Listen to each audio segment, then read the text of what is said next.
حضرت عمر رضی اللہ تعالیٰ عنہ کی زندگی میں ایک دفعہ زلزلہ آ گیا، تو حضرت عمر رضی اللہ عنہ کے ہاتھ میں اس وقت چابک تھا، چابک زمین پہ مارا، کہا ہے زمین رک جا، کیا میں تجھ پر انصاف نہیں کرتا؟ فوراً زلزلہ رک گیا۔ تو جب دین زندگی میں آتا ہے پھر انسان اس قدر قیمتی بن جاتا ہے۔ صرف حضرت عمر نہیں، باقی صحابہ جو قیمتی بنے ہیں وہ حضور کے لائے ہوئے دین کو اپنی زندگیوں میں لانے کی وجہ سے بنے، اور جنہوں نے حضور کے لائے ہوئے دین کو اپنی زندگیوں سے نکالا، چاہے وہ خوبصورتی میں ضرب المثل تھے، لیکن وہ ان کا نام ایک گالی بن گیا۔ ابو لہب حضور کا چچا تھا، اتنا خوبصورت تھا کہ رخسارے ایسے معلوم ہوتے تھے گویا کہ انگارہ ہے، لیکن حضور کے لائے ہوئے دین کو قبول نہیں کیا، تو آج جو ہے وہ کوئی شخص اپنے بچوں کا نام ابو لہب رکھنے کے لیے تیار نہیں۔ ابو جہل اس کو ابو الحکم کہتے تھے مکہ مکرمہ میں، بڑا حکمت والا، فیصلے کرنے والا، لیکن حضور کے لائے ہوئے دین کو چھوڑا، اس کو قبول نہیں کیا، تو ابو جہل بن گیا۔ تو کامیابی کا معیار وہ دین کو اپنی زندگی میں لانا ہے، لیکن ہم یہ سمجھتے ہیں کہ دین کا کچھ حصہ ہماری زندگی میں ہے تو مطمئن ہے، اور ایک شخص صرف نماز پڑھ رہا ہے تو اس پر مطمئن ہے کہ بس میری حالت ٹھیک ہے۔ حالانکہ دین صرف نماز تک محدود نہیں، دین عبادات کا مجموعہ ہے، معاملات بھی دین میں ہیں، معاشرت بھی دین میں ہے، اخلاق بھی دین میں ہے۔ دیندار وہ کہلائے گا جو گھر میں بھی دیندار ہے، بازار میں بھی دیندار ہے، لوگوں کے ساتھ معاملات میں بھی دیندار ہے، لوگوں کے ساتھ معاشرت میں بھی دیندار ہے۔ ہم نے یہ سمجھ لیا کہ پیدا ہونے کے وقت کچھ رسمیں کر لیں، دنیا سے جانے کے وقت کچھ رسمیں کر لیں تو ہم دیندار ہیں۔ یہی وجہ ہے کہ ہم اللہ کی نظروں میں بھی بے قیمت ہیں اور اللہ کے رسول صلی اللہ علیہ وسلم کی نظروں میں بے قیمت ہیں۔ اگر ہم یہ چاہتے ہیں کہ ہم قیمتی بنیں تو ہم اپنی زندگی میں دین کو لے کر آئیں۔ اب دیکھ یہ دین ہماری زندگی میں آئے گا کیسے؟ اس کے لیے سب سے زیادہ ضرورت وہ اللہ کی محبت دل میں پیدا کرنے کی، کیونکہ جو محبت ہے، کسی چیز کی بھی محبت ہو، یہ انسان کو مشقت برداشت کرنے پر آمادہ کرتی ہے، خلاف طبیعت بات برداشت کرنے پر آمادہ کرتی ہے۔ اور قرآن مجید کی میں نے جو آیت پڑھی، اس میں اللہ رب العزت فرماتے ہیں والذین آمنوا اشد حبا للہ، کہ جو ایمان والے ہیں وہ تو اللہ سے ٹوٹ کر محبت کرتے ہیں۔ اور رسول اللہ صلی اللہ علیہ وسلم نے ہمیں یہ دعائیں سکھلائی ہیں، مانگ کر دکھائی ہیں کہ اللہ سے محبت ایسی ہو کہ ساری محبتوں پر غالب آ جائے۔ اللہم انی اسألک حبک احب الاشیاء الی، اے اللہ میں تجھ سے ایسی محبت کا سوال کرتا ہوں کہ ساری چیزوں کی محبت سے غالب آ جائے، بڑھ کر ہو، تیری محبت ایسی ہو۔ دوسری جگہ ہے اللہم انی اسألک حبک احب الی من نفسی واہلی ومن الماء البارد، اے اللہ اپنی محبت میرے دل میں ایسے ڈال دے جو خود میری ذات سے بھی زیادہ مجھے محبوب ہے۔ انسان کو سب سے زیادہ اپنی ذات سے محبت ہوتی ہے۔ اے اللہ تیری محبت میری اپنی ذات کی محبت سے بھی بڑھ جائے، میرے اہل و عیال کی محبت سے بھی بڑھ جائے، ٹھنڈے پانی سے بھی زیادہ مجھے تیری محبت محبوب ہے۔ تو جب اللہ کی محبت دل میں آتی ہے پھر انسان اللہ کی نافرمانی کرتے ہوئے بچتا ہے، شرم آتی ہے اس کو۔ اب جیسے آپ پر کسی کا کوئی احسان ہو تو آپ کے دل میں یہ جذبہ ہوتا ہے کہ میں کسی طریقے سے اس کا بدلہ دے دوں، تو مجھے موقع ملے میں اس کی خدمت کر سکوں۔ تو آپ کے دل میں اس کی مخالفت جو ہے وہ آپ اس کو گوارا نہیں کرتے۔ تو اگر انسان یہ اس بات کو سوچے کہ اللہ کے مجھ پر کتنے انعامات ہیں، تو یہ چیز دل میں اللہ کی محبت کو بڑھانے کا بھی ذریعہ ہے اور اللہ کی نافرمانی سے بچانے کا بھی ذریعہ ہے۔ انسان سوچے تو صحیح کہ میں ماں کے پیٹ سے آیا تھا تو کیا لے کر آیا تھا۔ رات کو جب آپ بستر پر جا کر لیٹیں تو سوچیں کہ اللہ نے کیسے آرام دہ بستر دیا ہے، کیسے آرام دہ جو ہے کمرے دیے ہیں، میں اس لائق نہیں تھا۔ اللہ نے اے سی دیا، کولر دیا، پنکھا دیا. اس لیے جو حضور صلی اللہ علیہ وسلم کی دعائیں آتی ہیں رات کو سونے کی، ان میں بستر پر جا کر جو ایک مانگنے کی حضور صلی اللہ علیہ وسلم دعا مانگا کرتے تھے، الحمدللہ الذی کفانا وآوانا فکم ممن لا کافی لہ ولا مووی. شکر ہے اس اللہ کا جو ہمارے لیے کافی ہوا، اس نے ہمیں ٹھکانہ دیا. کتنے ایسے لوگ ہیں جن کے پاس کوئی ٹھکانہ نہیں، کوئی جائے پناہ نہیں. اب غور تو کریں، کتنے لوگ ہیں جو سڑکوں کے اوپر فٹ پاتھوں پہ لیٹے ہوئے، جھونپڑیوں میں لیٹے ہوئے. اللہ کا ہم پر کتنا بڑا انعام ہے کہ اللہ نے ہمیں گھر دیا، عزت کے ساتھ ہم زندگی گزار رہے ہیں. تو اللہ کی نعمتوں کا ہر وقت استحضار، مراقبہ، سوچنا ان کو، یہ چیز دل میں اللہ کی محبت کو بڑھاتی ہے. اب کسی نے آپ پر احسان کیا ہو، آپ اس کو بار بار سوچیں تو دل میں اس کی محبت آئے گی. اب جب ہم دسترخوان پر بیٹھتے ہیں تو دسترخوان پر اللہ کی کتنی نعمتیں ہیں.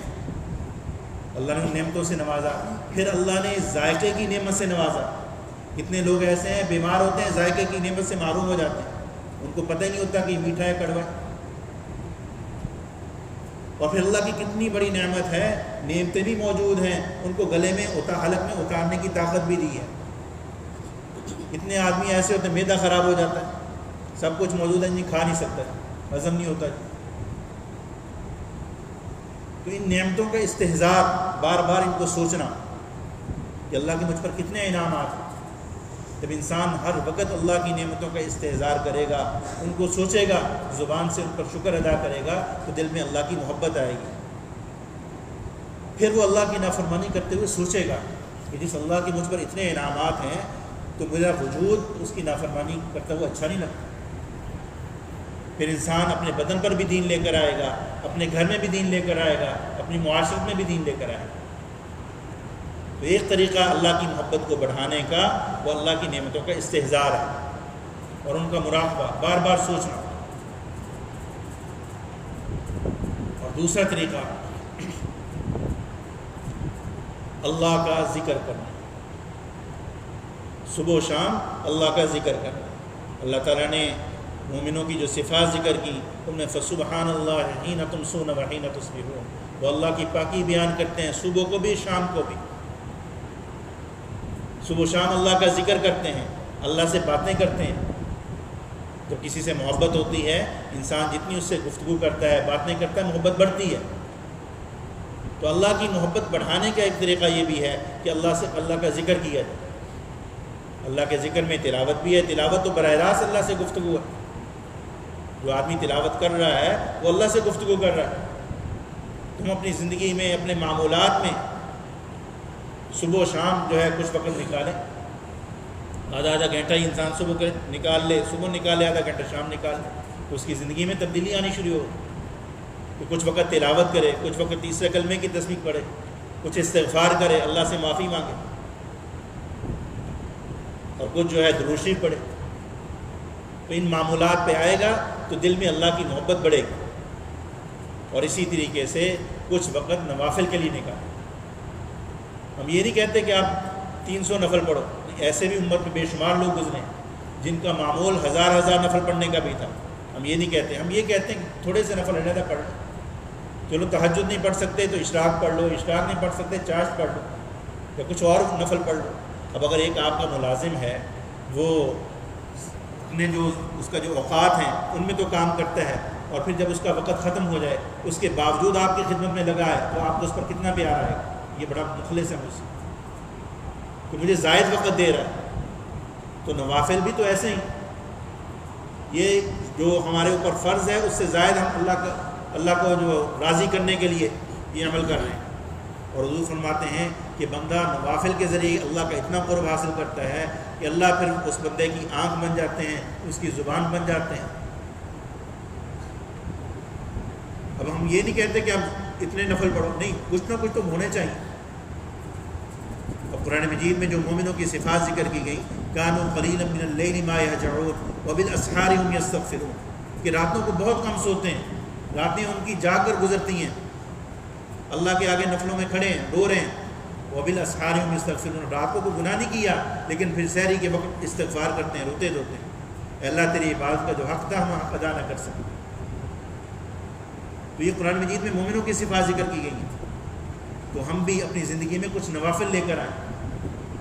اب شریعت نے جو یہ نوافل نمازوں کے ساتھ رکھے ہیں تو ان میں حکمت ہے تاکہ اللہ سے تعلق بنے. لیکن ہم نے اللہ سے تعلق جو ہے وہ صرف واجبی درجے کا رکھا ہوا، بس فرض پڑے اور سنت و نوافل کی چھٹی. حالانکہ ہمیں کوئی ایسی مصروفیت نہیں.